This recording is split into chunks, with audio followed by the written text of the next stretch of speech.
ಮಂತ್ರಿಗಳಾದ ಶಿವರಾಮೇಗೌಡರಿಗೆ ಎಲ್ಲ ಜೈಕರಾಕಿ ಯಾಕೆ ಸುಮ್ಮನಿತಿದ್ದೀರಿ? ಓ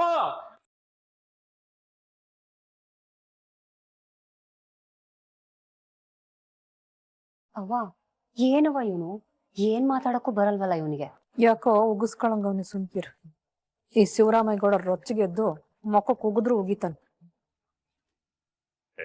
ಯಾರು ತಪ್ಪು ತಿಳ್ಕೊಬಿಡಿ. ನಮ್ ಬೀಗರ್ನ ಮುಂದಿನ ಮುಖ್ಯಮಂತ್ರಿಯಾಗಿ ನೋಡ್ಬೇಕು ಅಂತ ನನ್ನ ಆಸೆ.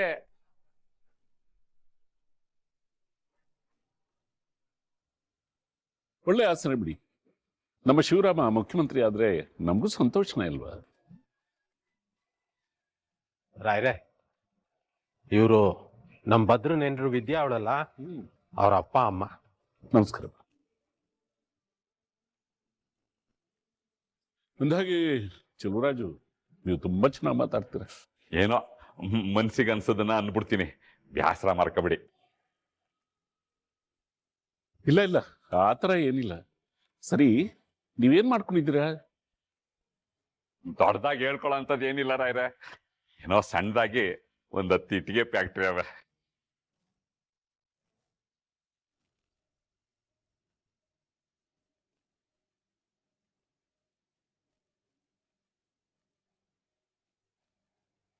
ಜೊತೆಗೆ ಒಂದ್ 10 ಲಾರಿ ಮಡಿಕೊಂಡು ಟ್ರಾನ್ಸ್ಪೋರ್ಟ್ ಬಿಸ್ನೆಸ್, ಬಾಟ್ಲಿಂಗ್ ಬಿಸ್ನೆಸ್, ಹಂಗೆ ಎಲೆ ಬಿಸ್ನೆಸ್ ನಡೆಸ್ತಾ ಇದ್ದೀನಿ ರಾಯ್ರೆ.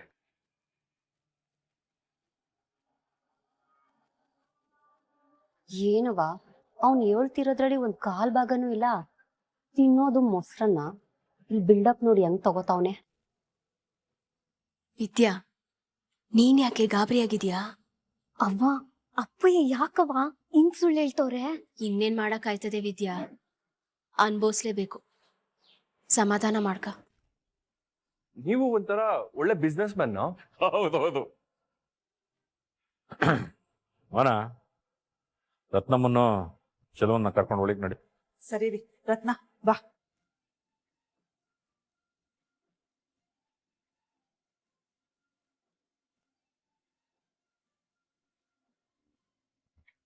ಆದ್ರೂ ಶಿವರಾಮ, ನಿಮ್ ಬೀಗರು ಒಳ್ಳೆ ಕಲಾವಿದ್ರು, ತುಂಬಾ ಚೆನ್ನಾಗಿ ಮಾತಾಡ್ತಾರೆ.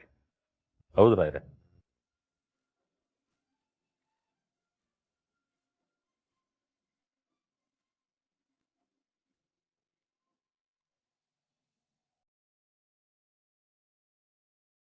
ವಿದ್ಯಾ ಪ್ರೆಗ್ನೆಂಟ್ ಅಂತ ಚಂಪಾ ಹೇಳಿದ್ಮೇಲೆನೆ ಗೊತ್ತಾಗಿದ್ದು.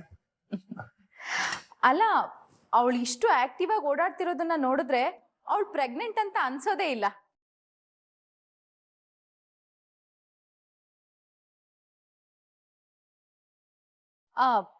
ಅಂದ್ರೆ ಪ್ರೆಗ್ನೆಂಟ್ ಇರೋರ್ ಮುಖದಲ್ಲಿ ಕಾಣ್ಬೇಕಾಗಿರೋ ಕಳೆ ಅವಳ ಮುಖದಲ್ಲಿ ಕಾಣ್ತಾನೆ ಇಲ್ಲ.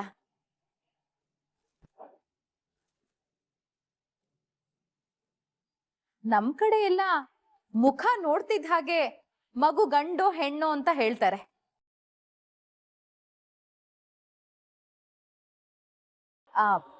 ಅಂದ್ರೆ ಈ ಪ್ರೆಗ್ನೆನ್ಸಿ ಗ್ಲೋ ಅಂತಾರಲ್ಲ, ಅದು ಅವಳ ಮುಖದಲ್ಲಿ ಕಾಣಿಸ್ತಾನೆ ಇಲ್ಲ.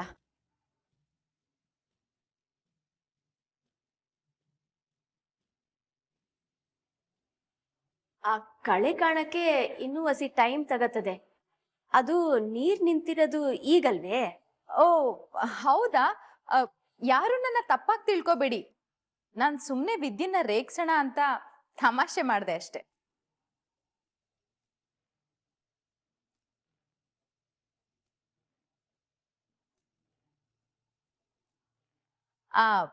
ಅಂದ್ಹಾಗೆ ಭದ್ರಾ, ಪ್ರೋಟೀನ್ ಚೆಕಪ್ ಎಲ್ಲ ಯಾವ ಹಾಸ್ಪಿಟಲ್ ತೋರಿಸ್ತಿದ್ದೀರಾ?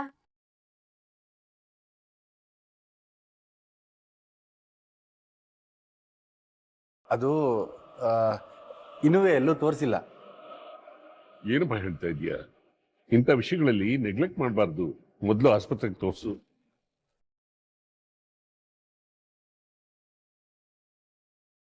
ರಾಯ್ರೆ, ನೀವೇನು ಹಿಂಗೆ ಹೇಳ್ತಾ ಇದ್ದೀರಿ? ನನ್ನ ಹೆಂಡ್ರು 7 ಮಕ್ಳು ಬಸ್ರಿಲ್ವೇ ಒಂದ್ ದಿನಾನು ಆಸ್ಪತ್ರೆಗೆ ಹೋದವಳಲ್ಲ.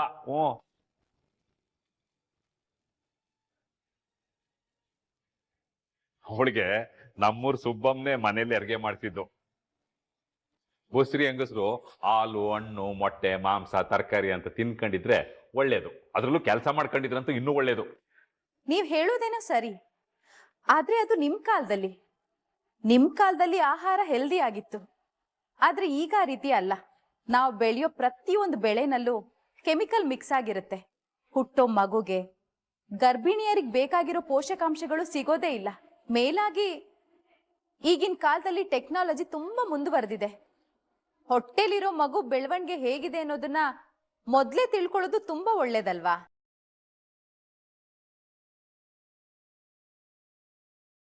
ಸೆಲ್ವರಾಜ, ಕಾಲ ಬದಲಾಗಿದೆ, ನಾವು ಬದಲಾಗಬೇಕು. ಅದು ತಾಯಿ ಆರೋಗ್ಯಕ್ಕೆ, ಮಗಿ ಬೆಳವಣಿಗೆಗೆ ಏನೇನ್ ಬೇಕೋ ಆ ಕಷಾಯನೆಲ್ಲವ ಮನೇಲೆ ಕೊಡ್ತವ್ರೆ ಅಲ್ವೇನವ? ಹ್ಞೂ ಅವ್ವ, ಅಜ್ಜಿ ತರ್ಸ್ಕೊಡ್ತವ್ರೆ. ಅಂದಹಾಗೆ ಅದು ದೇವಸಸ್ಯ ಕಷಾಯ ಅಲ್ವಾ? ಹ್ಞೂ ತಾತ, ದಿನಾಲೂ ಕುಡಿತಾ ಇದೀನಿ. ಆದ್ರೆ ಅದು ಸಾನ ಕಹಿಯಾಗಿರ್ತದೆ. ಅಮ್ಮಮ್ಮ ಸಿಹಿಯಾಗಿರ್ತದೆ ಕುಡಿ ಅಂತ ಹೇಳಿ ಕುಡಿಸ್ತಾರೆ. ಗರ್ಭಿಣಿಯರಿಗೆ ಆ ಕಷಾಯ ಎಷ್ಟಾಗುತ್ತೆ? ನಾನು ನಮ್ಮ ಸೊಸೆಂದರಿಗೆ ತರಿಸ್ಕೊಟ್ಟಿದ್ದೀನಲ್ಲ, ಅಲ್ವೇನಮ್ಮ?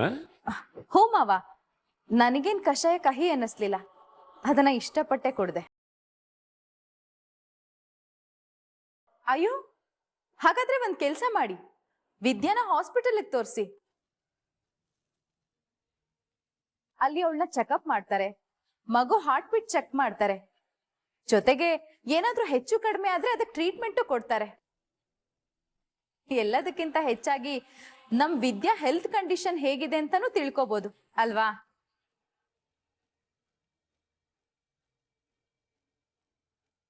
ಆಗ ಭದ್ರ, ಅವ್ರು ಹೇಳ್ತಾ ಇರೋದು ಸರಿಯಾಗಿದೆ ಕಲ. ನಿನ್ನ ಹೆಂಡ್ರನ್ನ ಡಾಕ್ಟರ್ ತಾವು ತೋರಿಸು. ಅವ್ರೇನೇನು ಚೆಕಪ್ ಹೇಳ್ತಾರೋ ಅವೆಲ್ಲ ಮಾಡಿಸ್ಕೊಂಬ ಅವಾಗ್ಲ.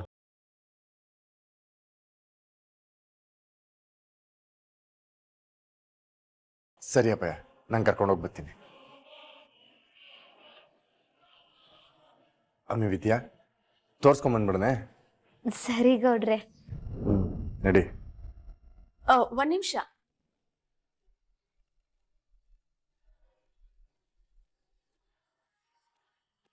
ಯಾಕವ?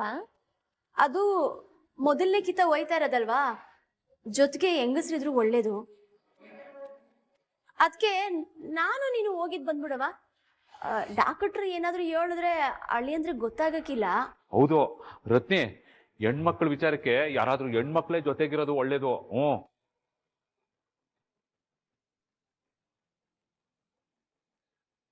ಒಂದ್ ಕೆಲಸ ಮಾಡು ರತ್ನಿ, ಈ ಉತ್ಸವ ಎಲ್ಲ ಮುಗಿದ್ಮೇಲೆ 1-2 ದಿವಸ ಫ್ರೀ ಮಾಡ್ಕೊಂಡು ಆಮೇಲೆ ತೋರ್ಸೋದು ಒಳ್ಳೇದು ಅಲ್ವಾ ಬಿಗ್ರೆ? ಸರಿ, ಹಾಗೆ ಮಾಡಿ.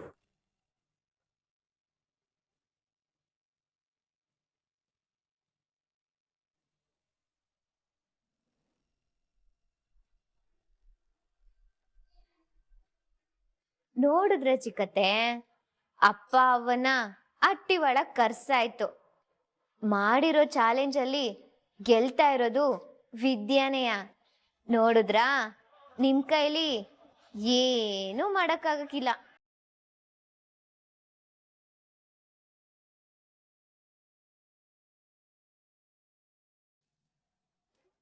ಅಯ್ಯೋ, ಆ ಸರಿತಾ ಅಮ್ಮ ಅವ್ರಿಗೆ ನಮ್ ವಿದ್ಯನ್ ಮ್ಯಾಗ ಏನಾದ್ರು ಅನುಮಾನ ಬಂದೈತಾ? ಅಯ್ಯೋ ಸುಮ್ಕಿರು ರತ್ನಿ, ಹಿಂಗೆಲ್ಲ ಭ್ರಾಂತು. ಅವ್ರಿಗೇನ್ ಗೊತ್ತಾಗ್ಬಿಡ್ತದೆ? ಅಲ್ಲ, ಹಾರ್ಟ್ ನ್ಯೂಸ್ನಿಂದ ನಮ್ ಬೀಗರ ಮನೆಯವ್ರಿಗೆ ಗೊತ್ತಾಗಿಲ್ಲ, ಅಂಥದ್ರಲ್ಲಿ ಇವ್ರು ಯಾರೋ ಪ್ಯಾಟೆ ಅವ್ರಿಗೆ ಏನ್ ಗೊತ್ತಿರ್ತದೆ? ಅವ್ರು ಗೊತ್ತಾಗ್ಬಿಟ್ಟದೆ ಅಂತ ನಿಮ್ಗೆ ಅನುಮಾನ. ಅವ್ರೇನ್ ಮುಖ ನೋಡ್ಕೊಂಡು ಕಾಳೆ.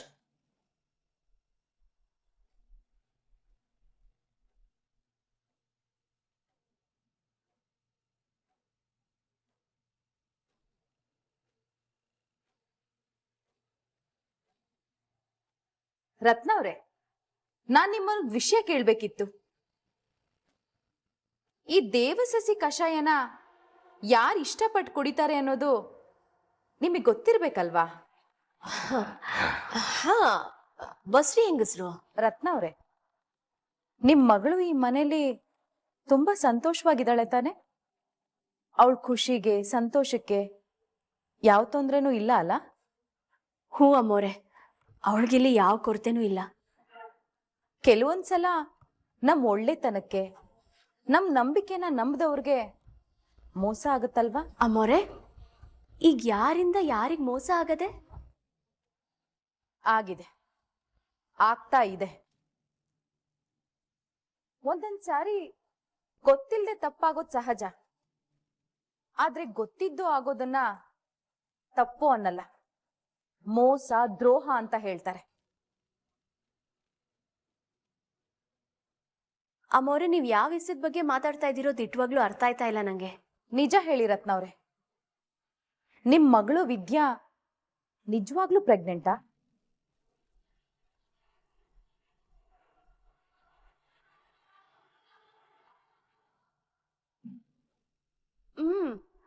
ಹೌದು ಅಮ್ಮೋರೆ.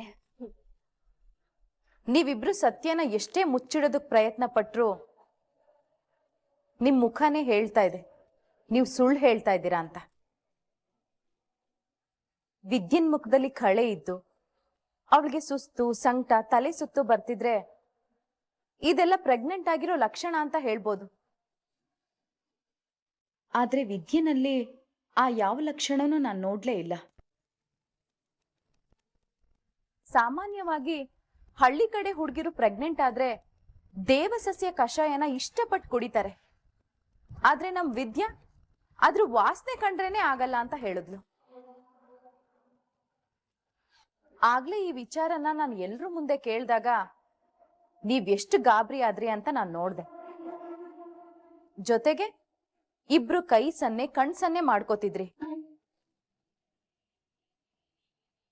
ಇನ್ನು ಈ ವಿಷಯನ ಮುಚ್ಚಿಟ್ಟು ಏನ್ ಮಾಡ್ಬೇಕು ಅನ್ಕೊಂಡಿದ್ದೀರಾ? ಹೇಳಿ, ಈಗ್ಲಾದ್ರೂ ಹೇಳಿ, ವಿದ್ಯಾ ಪ್ರೆಗ್ನೆಂಟ್ ಅಲ್ಲ ತಾನೆ? ಈಗ ನೀವೇನಾದ್ರೂ ನನ್ನ ಪ್ರಶ್ನೆಗೆ ಉತ್ತರ ಕೊಡ್ಲಿಲ್ಲ ಅಂದ್ರೆ ನಾನ್ ನೇರವಾಗಿ ಶಿವರಾಮೇಗೌಡ್ರ ಹತ್ರನೇ ಮಾತಾಡ್ತೀನಿ. ಹೇಳಿ, ವಿದ್ಯಾ ಪ್ರೆಗ್ನೆಂಟ್ ಅಲ್ಲ ತಾನೆ? ಹೌದು, ನನ್ನ ಮಗಳು ಬಸ್ಸಿ ಅಲ್ಲ ಅವರೇ.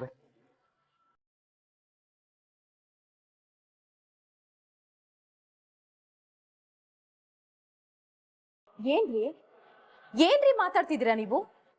ನೀವುಗಳೇನಾದ್ರೂ ಮನುಷ್ಯರಾ? ಹಾ, ನಿಮ್ಮನ್ನ ನೀವ್ ಏನಂತ ತಿಳ್ಕೊಂಡಿದ್ದೀರಾ? ನಿಮ್ ಮಗಳನ್ನ ಸ್ವಂತ ಮಗಳಿಗಿಂತ ಹೆಚ್ಚಾಗಿ ನೋಡ್ಕೋತಿರೋರ್ಗೆ ದ್ರೋಹ ಮಾಡೋದಕ್ಕೆ ಹೇಗ್ರಿ ಮನ್ಸ್ ಬಂತು? ಸತ್ಯವಾಗ್ಲೂ ಈ ಕೆಲ್ಸವ ಬೇಕು ಅಂತ ಮಾಡ್ಲಿಲ್ಲ, ಏನೋ ಗೊತ್ತಾಗ್ದೆ ಮಾಡ್ಬಿಟ್ಟು. ಈ ಮನೆಯವ್ರ ಮನ್ಸಲ್ಲಿ ನೂರಾರು ಕನ್ಸ್ಗಳನ್ನ ಕಟ್ಟೋ ರೀತಿ ನಾಟಕ ಮಾಡಿದಿರಲ್ಲ, ನಿಮಗ್ ಸ್ವಲ್ಪನೂ ನಾಚಿಕೆ ಆಗಲ್ವಾ? ಅಬ್ಬಾ, ಇಂಥ ವಿಚಾರದಲ್ಲಿ ಸುಳ್ಳು ಹೇಳಿ ಮೋಸ ಮಾಡಿದೀರಾ ಅಂದ್ರೆ ಇದು ಗೊತ್ತಿಲ್ಲದೆ ಆಗಿರೋದಲ್ಲ, ಗೊತ್ತಿದ್ದೇ ಮಾಡಿರೋದು. ಸತ್ಯವಾಗ್ಲೂ ನಾವು ಇದನ್ನ ಉದ್ದೇಶಪೂರ್ವಕವಾಗಿ ಮಾಡಿಲ್ಲ. ಸಾಕ್ ನಿಲ್ಸಿ. ನೋಡಿ, ನಿಮ್ ಬಗ್ಗೆ ಇದುವರೆಗೂ ನನಗಿದ್ದ ಅಭಿಪ್ರಾಯ ಬದ್ಲಾಗೋಯ್ತು. ನೀವೇನೋ ಈ ಮನೆಯವ್ರಿಗೆ ಮೋಸ ಮಾಡಿದ್ದೀರಾ ಅಂದ್ರೆ ನಾನ್ ಮಾಡಲ್ಲ.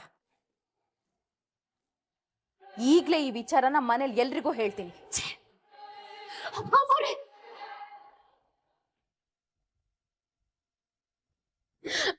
ಒಂದೇ ಒಂದ್ಕಿತ ನನ್ ಮಾತ್ ಕೇಳಿ,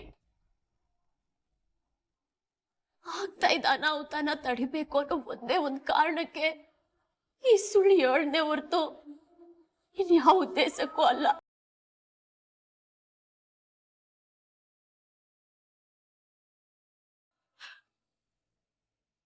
ಹೇಳಿ ಮೇಲೆ ಎದ್ದೇಳಿ. ನೋಡಿ, ನಿಮಗ್ ಏನೇ ಸಮಸ್ಯೆ ಇರ್ಲಿ, ಆದ್ರೆ ಈ ಮನೆಯವ್ರ ಭಾವನೆಗಳ ಜೊತೆ ಆಟ ಆಡ್ತಿರೋದು ತುಂಬಾ ದೊಡ್ಡ ತಪ್ಪು. ಅವತ್ತೇನಾದ್ರೂ ಅವಳು ಹೊಟ್ಟೆ ಒಳಗಡೆ ಒಂದು ಜೀವ ಇದೆ ಅಂತ ಹೇಳ್ದೆ ಹೋಗಿದ್ದಿದ್ರೆ ಅವಳು ಇವತ್ತು ಜೀವಂತವಾಗಿ ಉಳಿತಿರ್ಲಿಲ್ಲ. ಅವರೇ ಅಮ್ಮವ್ರೆ, ನಮ್ ವಿದ್ಯೆನ್ ಜೀವನದಲ್ಲಿ ನಾನು PUC ಓದ್ತೀವಿ. ನಮ್ಮ ಮಟ್ಟಿನಲ್ಲಿ ನಾಳೆನೆ ನನ್ ಮದ್ವೆ ಏರ್ಪಾಟ್ ಮಾಡೋರೆ. ನನಗಿನ್ನು 15 ವರ್ಷ ತುಂಬಿಲ್ಲ. ಸಿಂಗಾರ ಮಾಡಿ ಮದ್ವೆನ ನಿಲ್ಸಿ. ನಮ್ಗೆ ಈ ಮದ್ವೆ ನಿಲ್ಸ್ಬೇಕು ಅಂತ ಫೋನ್ ಬಂದಿದೆ. ನೀನು ನಮ್ಮ ಮಾತು ಕೇಳ್ಕೊಂಡು ಎದ್ ಬಂದ್ರೆ ಸರಿ, ಇಲ್ಲ ಅಂತ ಅಂದ್ರೆ ಪಟ್ಟೆ ಬಿಚ್ಚಾಕಿ ಬೂಟ್ ಕಾಲಲ್ಲಿ ಒದ್ದೇಳ್ಕೊಳ್ಬೇಕಾಗತ್ತೆ. ನನ್ನ ಮಗನಿಗೇನೋ ಒಂದೇ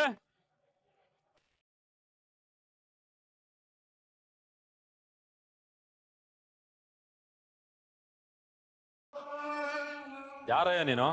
ನಿಮ್ಮನ್ನ ಜೈಲಿಗೆ ಕಳಿಸಿ ನಿಮ್ಗೆ ಅವಮಾನ ಮಾಡಿ ನಿಮ್ ನೆಮ್ಮದಿನ ಕಿತ್ಕೊಂಡವ್ರನ್ನ ಇವರೆಲ್ಲ ಹುಡುಕ್ತಾ ಇದ್ದೀರಿ ಅಲ್ವೇ? ಯಾರವಳು? ನಿಮ್ ಮುದ್ದು ಸೊಸೆ ಇದ್ಯಾ? ನಮ್ಮಪ್ಪ ಎನಿಸಿದಾಗ ದೇವ್ರೆ ತಪ್ಪು ಮಾಡಿದ್ರು ಬಿಡಕ್ಕಿಲ್ಲ.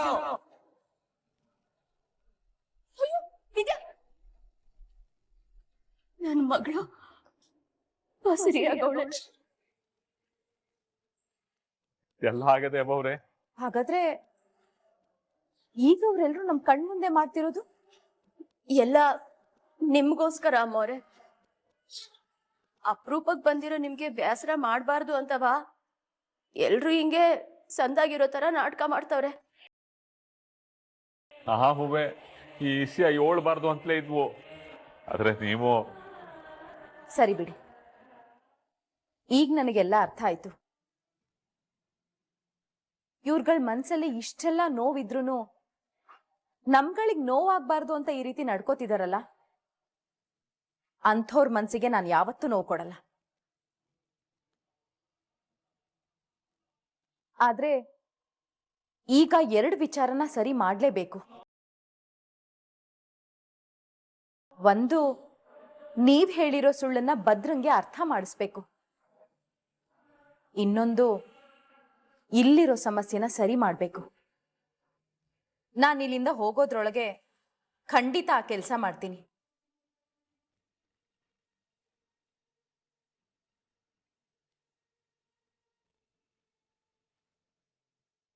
ಲೇ, ಅಪ್ಪಯ್ಯ ಗೆದ್ಮೇಕೆ ಮೊದಲನೇ ಕಿತ್ತ ಈ ಫಂಕ್ಷನ್ ನಡೀತಾ ಇರೋದು. ನೋಡೋ ಸಂದಾಗ ಆಗ್ಬೇಕು. ಭದ್ರಾ, ಹೇಳಿ ಅಕ್ಕ, ಏನಾದ್ರು ಬೇಕಿತ್ತೆ? ಏನೋ ತೊಂದರೆ ಐತೆ? ಚೆಚೆ, ತೊಂದ್ರೆ ಏನಿಲ್ಲಪ್ಪ.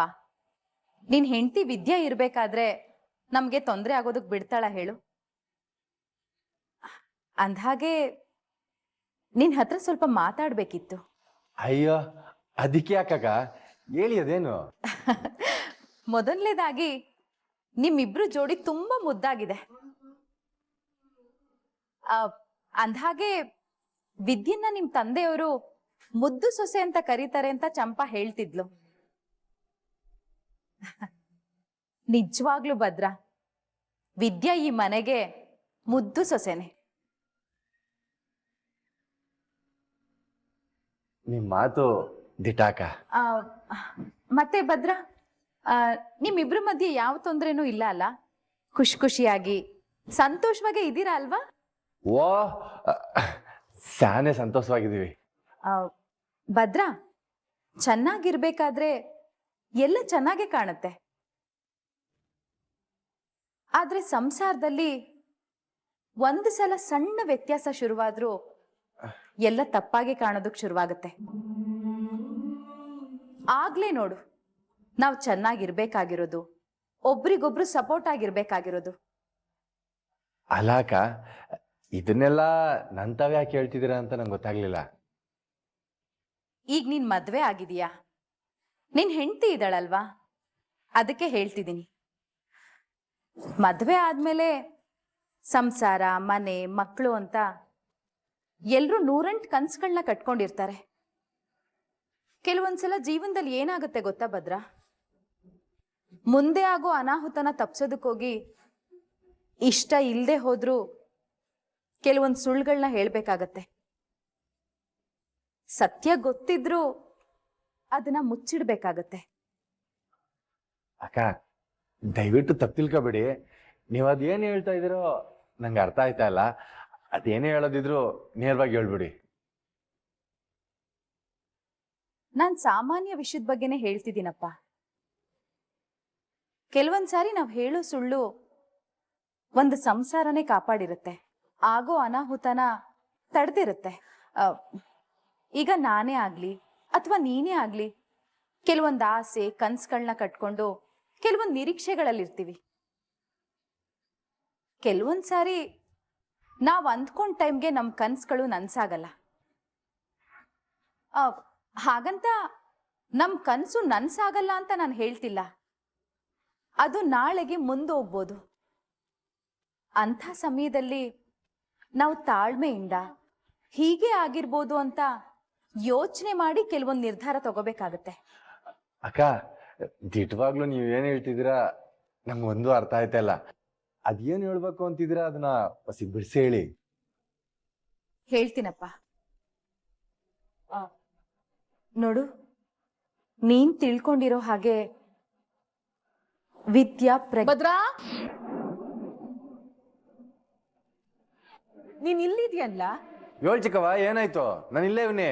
ಅಲ್ಲಿ ಸೋಮನಹಳ್ಳಿ ಬಸವ ಇನ್ನೊಂದ್ 4 ಜನ ನಿನ್ನ ನೋಡ್ಬೇಕು ಅಂತ ಬಂದವ್ರೆ. ಹೋಗಿ ಅದೇನು ಅಂತ ಕೇಳು.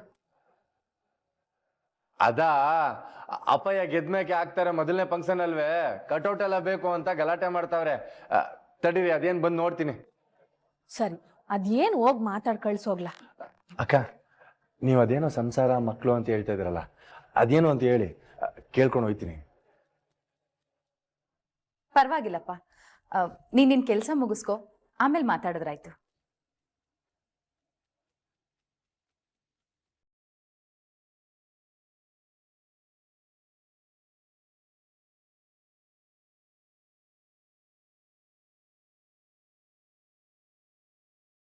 ಇವಳು ಆ 3 ಅಡಿ ವಿಷಯ ಮಾತಾಡ್ದಂಗಿತ್ತಲ್ಲ, ಏನೋ ಮಕ್ಕಳು ಸಂಸಾರ ಅಂದಂಗಿತ್ತು. ನಾನ್ ಬತ್ತಿದ್ದಂಗೆ ಮಳ್ಳಿ ಹಂಗ್ ಸುಮ್ನೆ ಆಗೋದ್ಲು.